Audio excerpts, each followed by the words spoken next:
It was all about sovereignty issue. A look back at the high Arctic relocations of Inuit families. Il y a beaucoup de matières là, qui peuvent être peut-être, on se rend pas compte. A University of Montreal program aims to boost Indigenous leaders. And if we implement those rights, we will strengthen the trans community to stand in the face of this rising tide of hate and violence. On the International Trans Day of Remembrance, NDP MPs are calling for the protection of transgender rights.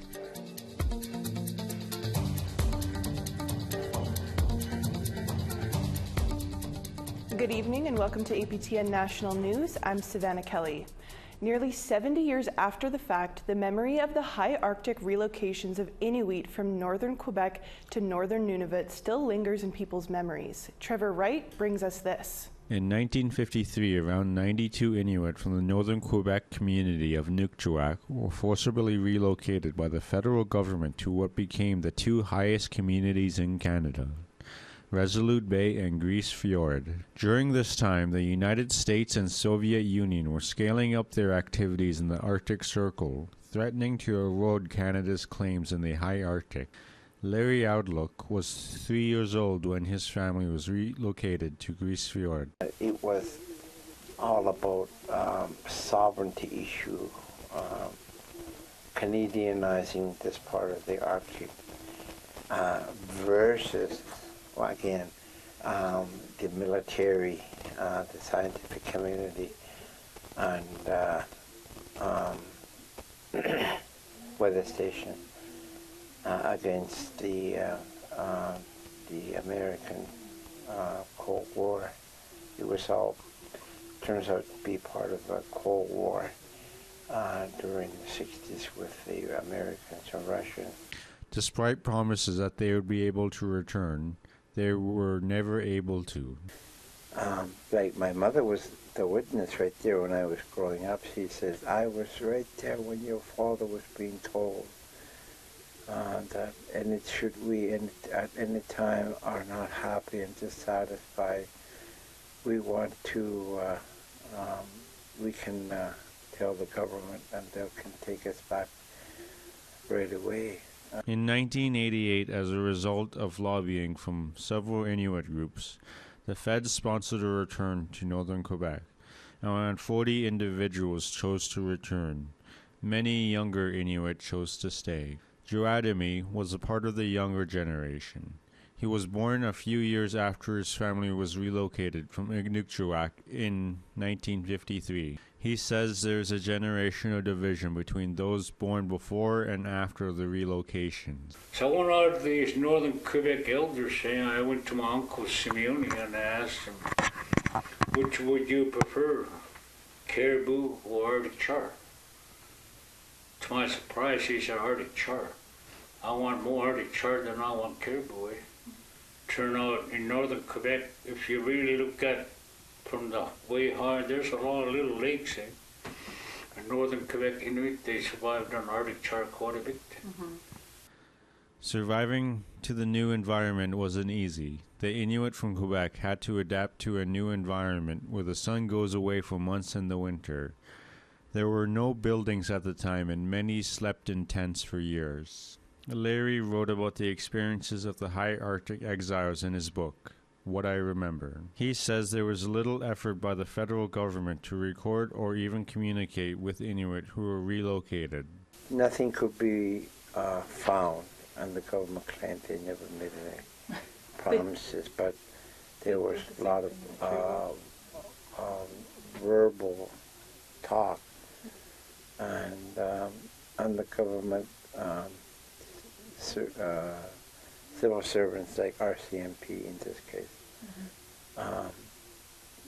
argued that they didn't do things on purpose to hurt us. Of course, that's, but the communication from Inuit to English was non-existent, or if any, very little.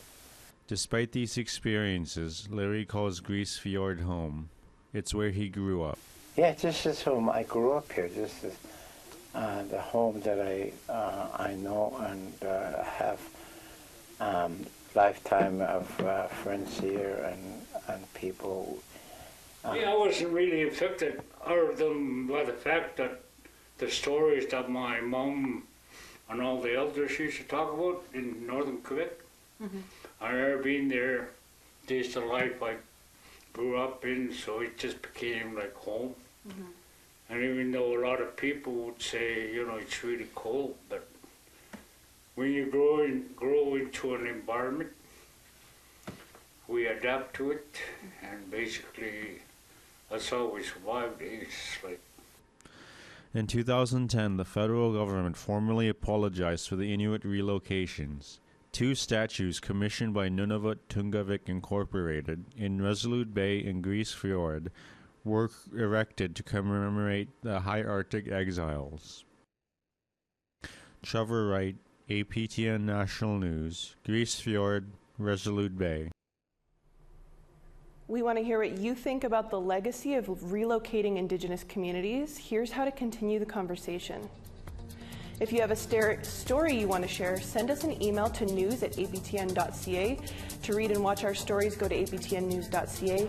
You can find us online on your favorite social media sites, including TikTok, YouTube, LinkedIn, and X, previously known as Twitter. Follow APTN News to join the conversation and see our latest stories. Events were held across the country Monday to commemorate the International Trans Day of Remembrance. It honors trans, two-spirit, and gender-diverse people who have disproportionately lost their lives to hate-motivated violence. It dates back to 1999 when it was first held to honor the memory of Rita Hester, a trans woman who was murdered in 1998. Cheyenne Migo Kiu is the executive director of Edmonton's Two-Spirit Society. They say there is no hate in Indigenous teachings, and there must be compassion and respect for trans and gender-diverse people. And that's why it's important that we take a day like today to honor people that we've lost and hold them close, but also celebrate all of the joy for those who are surviving and thriving and overcoming all of those processes and finding a way to balance the pain with the joy. NDP MPs stood together with 2 trans rights activists at a press conference in Ottawa today. They're calling on the Liberals to ensure the rights and safety of trans people across the country are protected. Bill C-16 was passed 7 years ago. It put transgender rights into the Canadian Human Rights Code and into the hate crime section of the Criminal Code. They're calling on leaders and Canadians to take a strong stance against the rising hate and violence expressed against the transgender community. NDP MP Randall Garrison said it's time for action. What we haven't done as a society is make those rights a reality. And so we put forward a white paper in June that has 29 recommendations, about how to make those rights a reality. And if we implement those rights, we will strengthen the trans community to stand in the face of this rising tide of hate and violence. Elected chiefs, Quebec politicians, and family and friends came out to support graduates of the Montreal University's First Nations education program. The grad ceremony marked the 2nd anniversary of the Indigenous Executive Education Program, where the university awarded more than 100 certificates and attestations. The program's goal is to enhance leadership effectiveness. 46 First Nations instructors teach courses alongside Montreal University professors. Grand Chief Constant Awashish from the Atikamekw Nation completed the program. He said it was very enriching. C'est un très bon programme là, pour les leaders autochtones. Il y a beaucoup de matières là, qui peuvent être peut-être, on ne se rend pas compte dans l'action tous les jours, les opérations qu'on fait, mais ça nous permet d'avoir une meilleure perspective là, du travail qu'on fait. Comment je pourrais dire ça? Toute la question hiérarchique, comment les décisions se prennent, le processus de décision également. Coming up after the break, we continue our interviews with the candidates running for the National Chief of the Assembly of First Nations. Stay with us.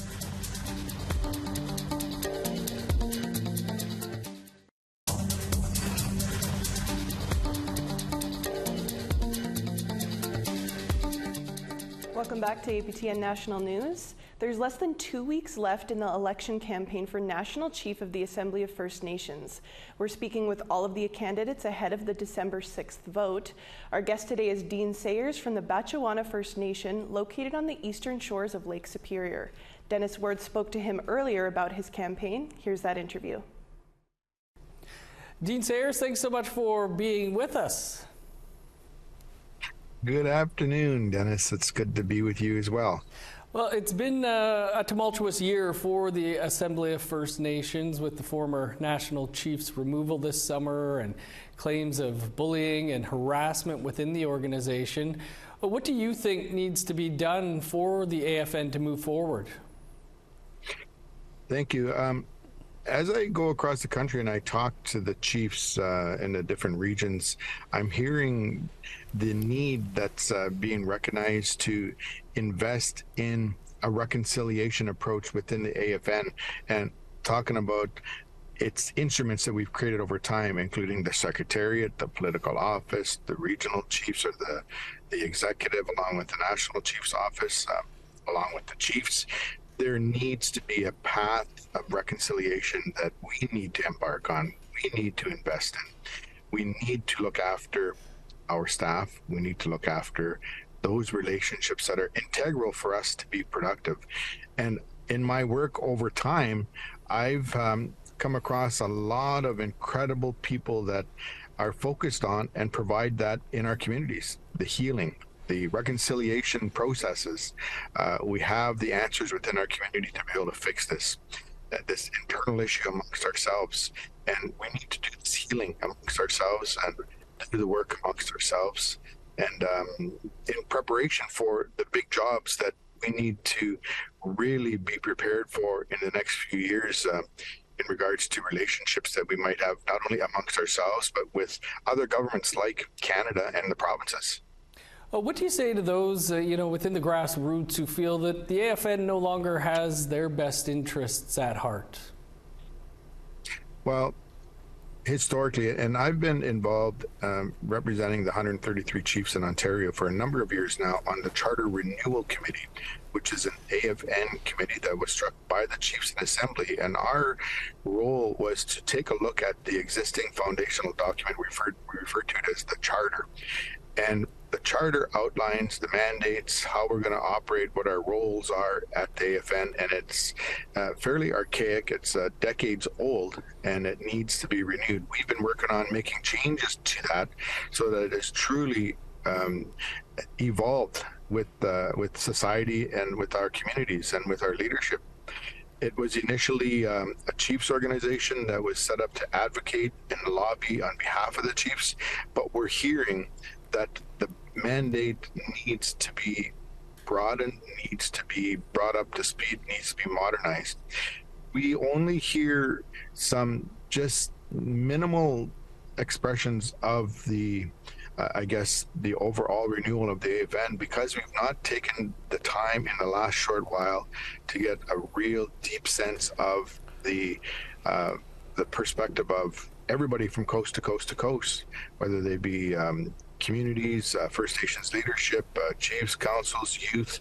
We need to get that insight. We need to get feedback. We need to engage people and actually start to work through a process of making those changes that modernize the AFN. So yeah, I agree. We do need to take a look at the Charter, take a look at the role of the AFN, and I've been a part of the process, and I hope that I can continue to be a part of that process from my role as the National Chief, making sure that all of these, not only this committee, but other committees that have been struck by the chiefs over time can be continuing in their role that the collective of the chiefs across the country have in mind. If you were elected as the next National Chief, what would be your top priority, something you'd like to accomplish in the coming year? Well, I really look forward to, while I was the chief in Botswana, the chiefs' assemblies at the AFN. I've noticed that in my attendance that we can tweak how we conduct those assemblies so that they are more aligned with the wishes of the chiefs. In particular, I think about the how resolutions are brought forward, how reports are brought forward, when they're brought forward. We really need to utilize the chiefs that are in the room earlier on in the agenda to make the decisions. And that's what I'm hearing across the country from the chiefs as well, is that they want to see how we conduct our meetings as as a focus at the onset of the term.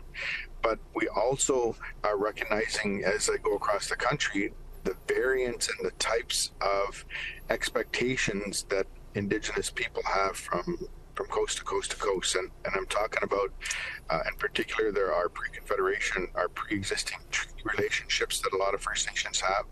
There are also First Nations that are developing their own modern treaties. And then there are the First Nations in areas of Canada where they're not interested in treaties and continue to assert their 100% of their unextinguished jurisdictions. There needs to be tables set from coast to coast that reflect that. There is a diversity, and we can't have a one-size-fits-all approach. And I would really encourage and let Canada know that when we come back to the table after Christmas, when we embark on these discussions and set these tables, that there needs to be a heck of a lot more of these tables that are truly reflective of the diversity of the agreements that Canada has inherited. So I'm hearing that as a big focus from the chiefs as well. Dean Sayers, we'll have to leave it there. Best of luck to you in the election. Thanks for taking time for us. Thank you. Miigwech, Dennis. An Inuvialuk artist has won the Sobey Art Award and the $100,000 grand prize. We speak with artist Kablusiak after the break. Stick around.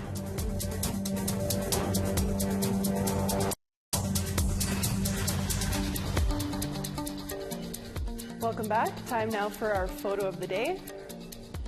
Who is this strolling through Kildonan Park in Winnipeg, Manitoba? Why, it's Muskwa the Chow Chow out for a stroll at the Witch's Hut.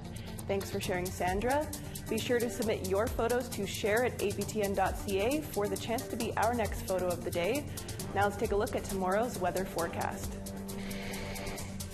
On the East Coast, Halifax, sunshine 3 degrees, Fredericton, rainy and 2. Nain, -1, sunshine there, and Nipjuak, snowy, 1 degree. Val-d'Or, -2, mix of sun and cloud. Saguenay, snowy, -1. Sarnia, rainy at 7 degrees, Sault Ste. Marie, +2.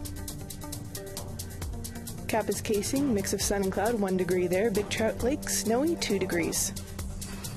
Churchill, snowy, -8 there. Puckatawagan, -9. Brandon, sunshine, 2 degrees there. Gimli, 0. Regina, 4 degrees. North Battleford, +6. Uranium City, snowy and -11. La Ronge, -6. Snowy and -9 in High Level, 5 degrees in Grand Prairie. Calgary, +12. Edmonton, 9 above. Penticton, sunshine, 7 degrees there. Bella Coola, rainy and +5. Dease Lake, snowy, -6. Prince Rupert, +9. Beaver Creek, -24 and snow there. Old Crow, -26. Wrigley, sunshine, -17, -15 in Norman Wells. Tuktoyaktuk, sunshine and -17 there. And New Vic, sunshine as well, -18. Baker Lake, snowy, -8. Chesterfield, -10. Iqaluit, -3 degrees there. And -14 in Clyde River.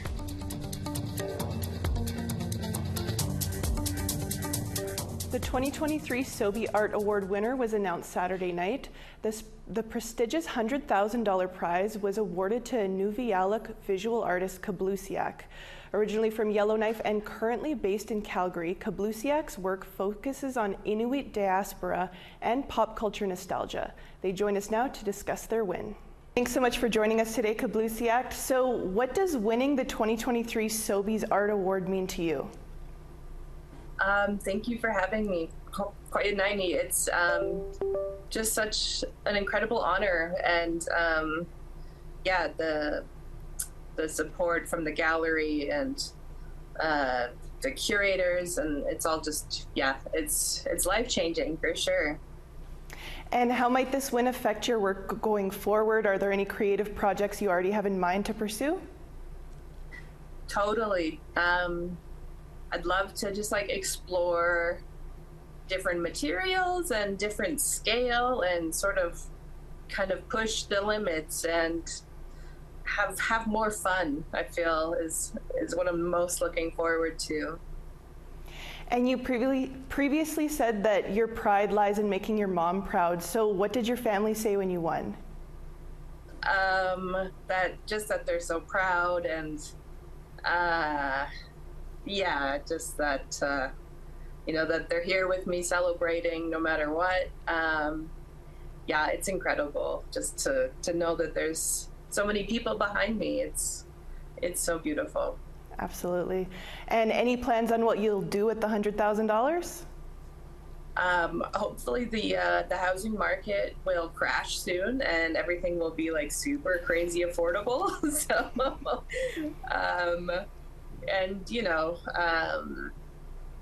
maybe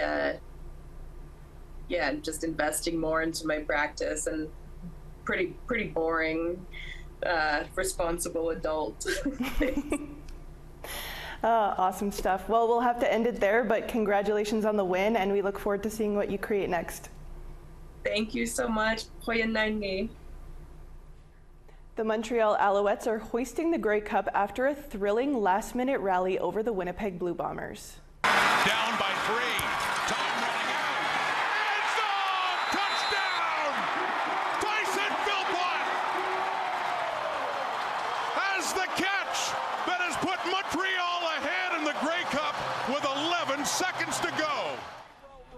The championship victory is even more impressive when you consider the Alouettes had a rocky off-season that saw the franchise taken over by the league before it was sold in March. For the Bombers, this was their second straight loss at the Grey Cup final. We went to the playoffs, we said 1%'s believing in us, our fans and every guy in that locker room, and we wanted to go out there and prove them all right. Who cares about all the haters? We wanted to prove the people that backed us right, and we did that tonight.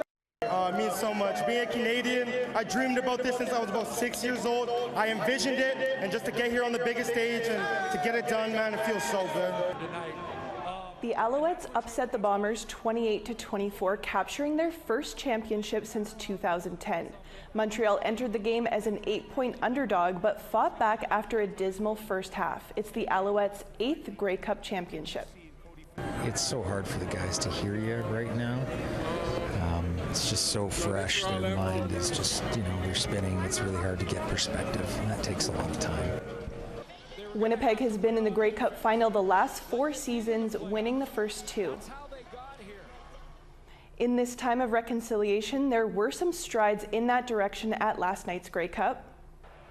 Governor General Mary Simon attended the game's opening. The football fan was on hand for the coin toss that decides who kicks off and who returns the ball to get the championship game rolling. The land acknowledgement was made by Leroy Hill of Six Nations territory and Easton and Keaton McNaughton of the nearby Mississaugas of the Credit First Nation. Have a look. Ani Keaton Disnakas, Mississauga of the Credit Donjaba. Ani Easton Disnakas, Mississauga of the Credit Donjaba. Thank you everyone for coming today. Mississaugas of the Credit, all of us from Mississaugas of the Credit, we say welcome. Naha, it is time for the 110th Grey Cup Tage! Awesome stuff there. You could see the pride in their faces, and to be on such a big stage, amazing. Well, that's all the time we have for your Monday news. For news anytime, visit our website at aptn.ca. Marcy, Miigwech, thank you for joining us. Have a great night.